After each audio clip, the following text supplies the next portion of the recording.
চলে আসলাম ময়মনসিংহ কৃষি ভার্সিটির ভিতরের এরিয়াতে ঘুরতে ঘুরতে এই যে হাজি বাবার মাজার শরীফের সামনে চলে আসলাম। তো এই মাজার শরীফটি দেখা যাচ্ছে যে নিরিবিলি পরিবেশের মধ্যেই ভিতরের এরিয়ার মেন রোডের পাশেই। তো ভিতরে যাচ্ছি, দেখা যাক ভিতরের পরিবেশটা কেমন। আসলে এখানে দেখা যাচ্ছে যে গ্রামের মতোই খুব নিরিবিলি পরিবেশ, আশেপাশে গাছগাছড়া দ্বারা বেষ্টিত।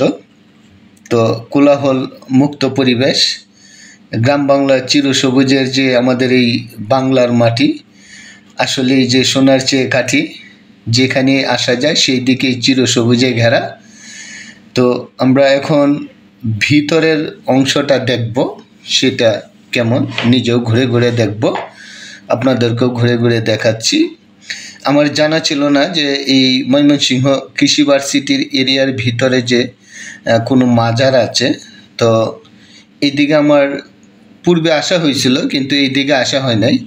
তো দেখলাম যে মাজার, আসলে এখন এই মাজারের ভিতরের এরিয়াটা আমরা দেখব, দেখি সেখানে কি এখানে মাজারটার কিভাবে এই মাজারের আশেপাশে সাজগোজ করে রেখেছে।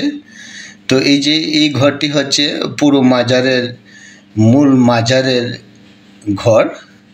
তো এই ঘরটি আশেপাশে তো আমি পূর্বেই বলেছি গাছগাছরা, কিন্তু এই ঘরটির পাশে আবার আর একটি মাদ্রাসার মনে হয় ছাত্র মেস, এখানে ছাত্ররা থাকে পাশের এই ঘরটিতে, আর তার পাশে আরেকটি মাদ্রাসা আছে এই এরিয়ার বাইরে।